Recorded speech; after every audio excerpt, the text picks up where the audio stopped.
What I said this morning covered perhaps one aspect or two or three aspects of the subject of character formation. It is, of course, understood that every human being has the two sides, the good and the bad, the wise and the foolish, the wicked and the not so wicked. And without these two, there would be no human life. But human evolution, human development requires that we suppress the bad and develop or enhance the good to the maximum limit possible. Especially when we are in a spiritual pursuit like Sahaj Marg, where we hope to develop into superhumans and then later on to be able to be divinized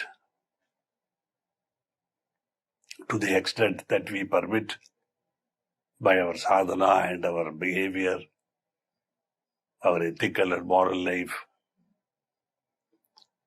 This pursuit becomes vital to our spiritual evolution. Life is nothing more than this. In medical terms, in scientific terms, the evolution they speak of is, to my understanding, merely morphological evolution, change of form, seaborne life, amoeba and etc. becoming land-based, then becoming vertebrates, then become mammals, things like that. Spiritual evolution is not subject, like morphological evolution, to vast aeons of time. It can be done, as Babuji Maharaj by Guruji used to say, here and now. Whereas morphological evolution takes geological time, geological spans of time, millennia. And also we find where evolution has eluded many life forms and they remain as they were. There too, there was some inner urge, pushing them out of the sea onto the land, making them stand erect and things like that. That was one part of perhaps the need to hunt, the need to have food. But in our spiritual evolution, it is the question of our inner understanding that, as Babuji Maharaj said, while a man may be born as an animal but should die as a man or a human being, we should recognize that we are born with limitations brought here by our samskaras, which we have acquired by our past lives of thought, of action. Our present life should precisely be targeted at wiping out those samskaric influences that we have brought with us, the drags on our evolutionary possibilities, the anchors that keep us fixed in one situation, with the absolute necessity not to add more samskaras as we go on. The normal human evolution or the human life of the modern human being is nothing but, naturally working off some samskaras and knowingly or unknowingly, consciously or unconsciously, willingly or unwillingly, adding huge amounts of samskaras as we pass through life.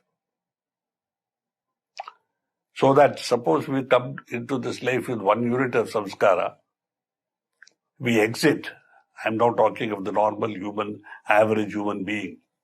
we exit with possibly 1,000,000 units of samskara. This can be very definitely avoided once we become conscious of the fact that we, cooperate in having past samskaras removed.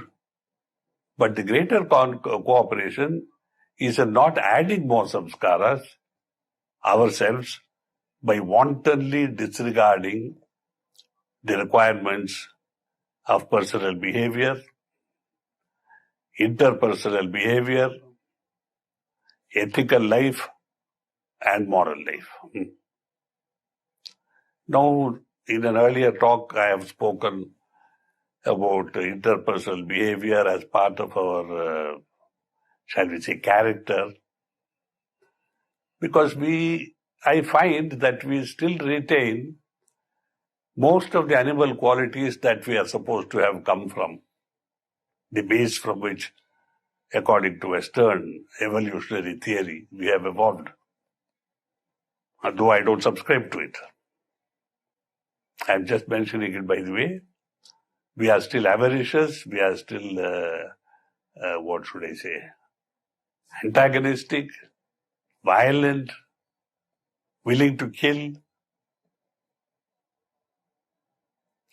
What I spoke of earlier in veiled terms, like acquisitive powers, acquisition, wanting to acquire everything. Me and mine, as I think Ramakrishna Paramahamsa, the great sage, said. Not knowing that while I am acquiring my wealth, my power, my ability to dominate, I am building within myself a samskaric burden which can only guarantee a future life, which if we could see what it is or what it could be, we would shudder. We would have nightmares. I am not only talking of the present as a human being in this life before it comes to an end, the possibilities of what we may have to undergo as bhog for all that we have done, to others especially, because we are very careful not to hurt ourselves, harm ourselves. Though we don't know, we don't take cognizance of the fact, we are ignorant of the fact that anything you do to others will be visited upon you in a very real sense. You harm somebody, you are going to harm yourself. You lie to somebody, you are lying to yourself. You cheat somebody, you are cheating yourself.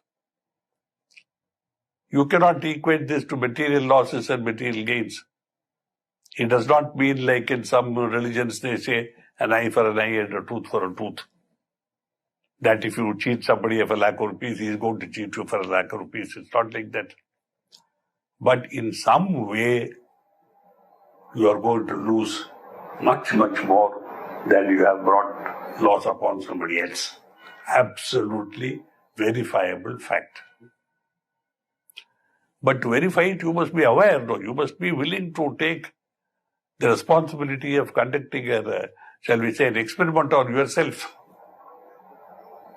Now here comes the problem that these things act not over a period of days or weeks or months, but over decades sometimes and over several lifetimes.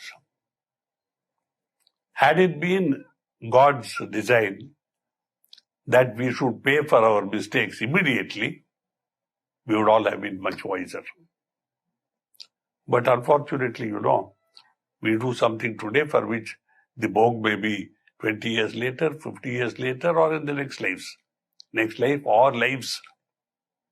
We don't know. This is the greatest problem facing human beings, that we are unable to find proof within our own selves, the results of our thoughts and our actions immediately.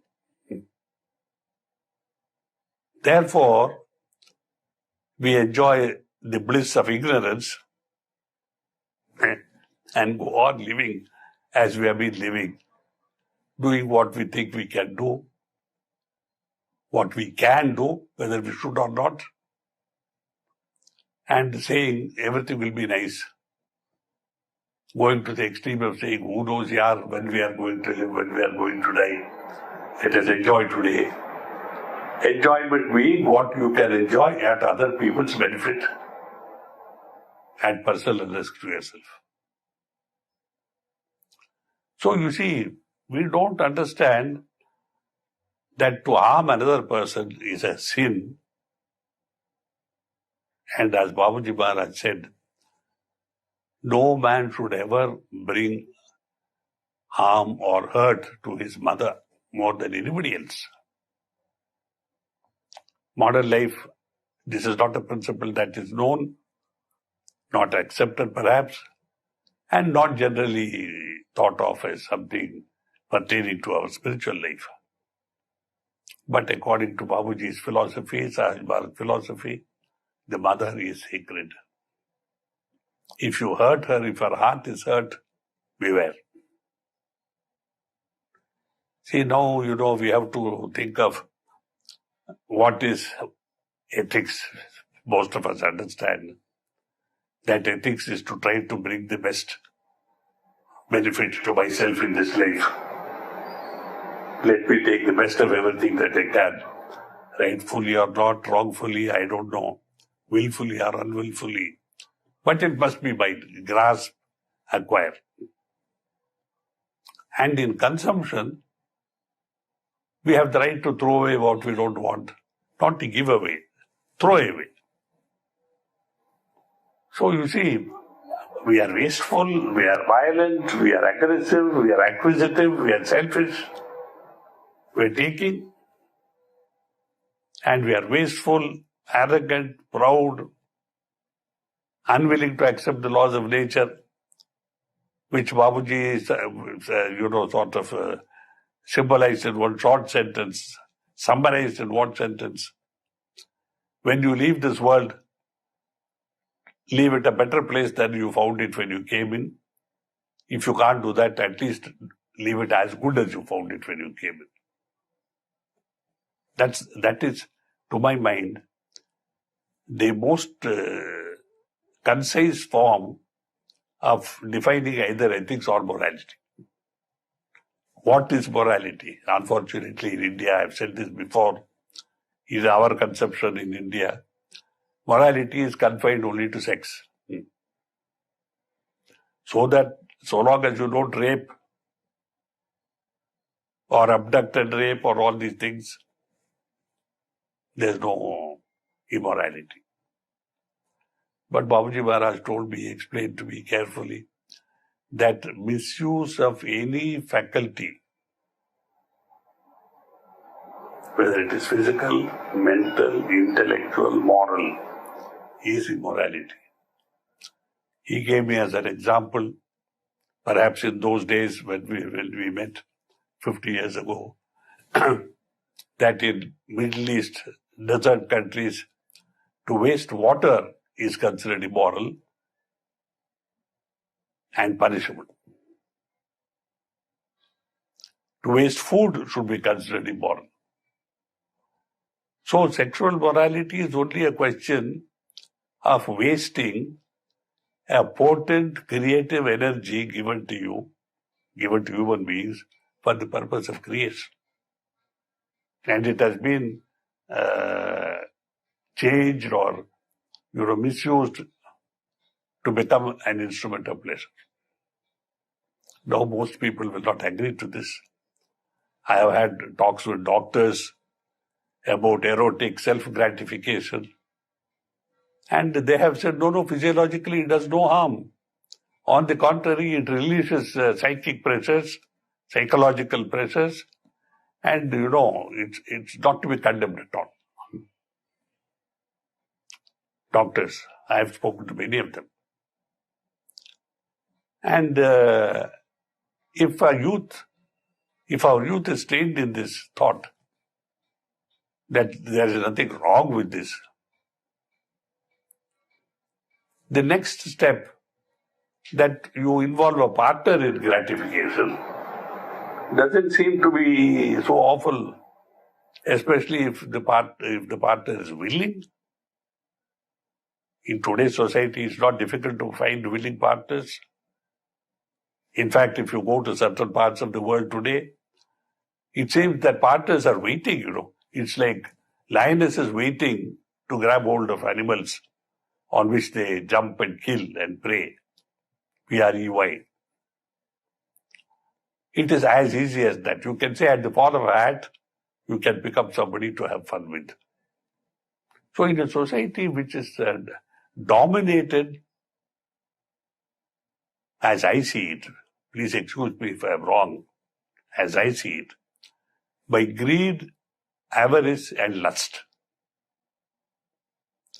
Where is the chance of the finer sentiments of human life, which distinguish a human being from being merely a two-legged animal as we are often described?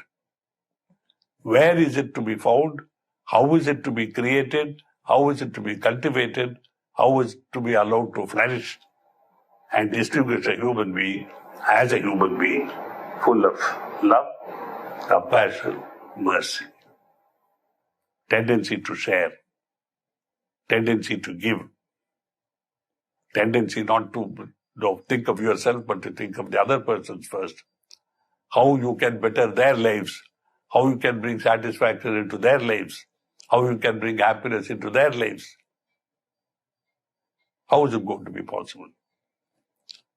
Because today's human being is surrounded by factors, forms of, shall we say, grasping and avarice, and from the babyhood, we are trained to be, go up, go up, go up. If you don't go up, you will go down. Look at daddy. This is a standard formula in Indian houses. Look at daddy. So children are brought up in a tradition of power grabbing, dishonesty, lustful behavior, in the idea that they are becoming like daddy. That is why very often when children grow up, they lose respect for their parents, they lose respect for elders. They say, so what? If this is society, who is better than who? How can business be done without cheating? How can we progress in life without, climbing on dead men's shoulders? Kill the opposition. So all problems arise because we think, especially in the Indian context, that morality is merely related to the bed, in sex. We don't consider adulteration of rice an immoral thing.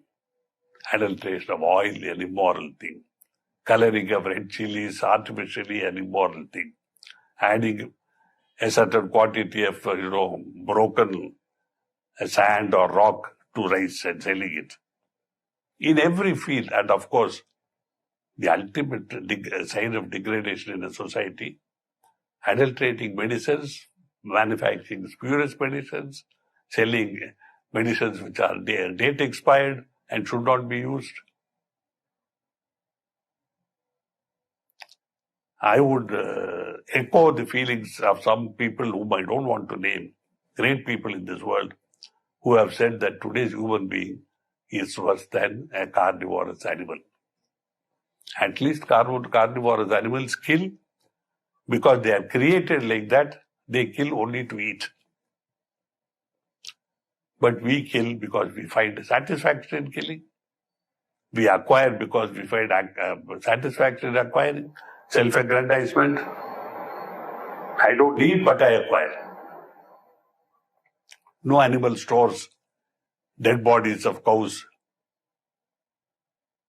so that its future is safe. Tigers, animals, hyenas, name them. They kill when they want, finish it off, and that's it. And that kill is shared. A lion kills, a lioness kills, they eat, their cubs eat, hyenas eat, vultures eat. So you see, where is this tendency of taking what you want and leaving the rest for somebody else. Where is it? Human beings don't have it. We are proud when we are told that you have 6 houses. Your auditor may tell you because you may not know, you see. You own 6 houses. Your property is worth 27 crores, etc., etc.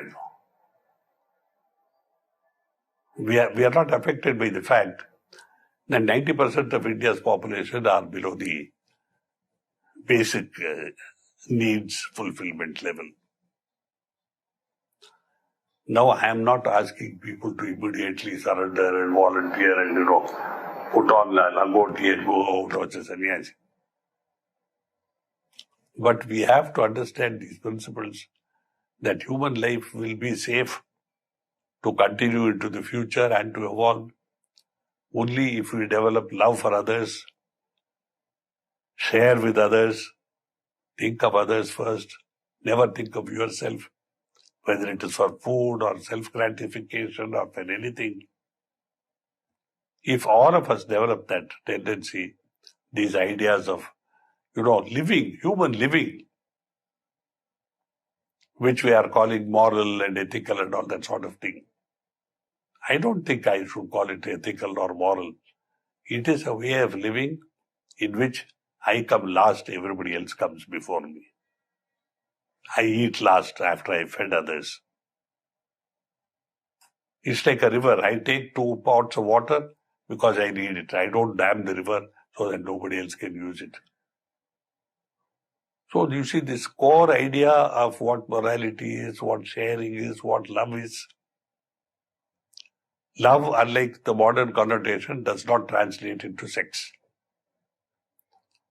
Frequently I hear the word love is a 4-letter word.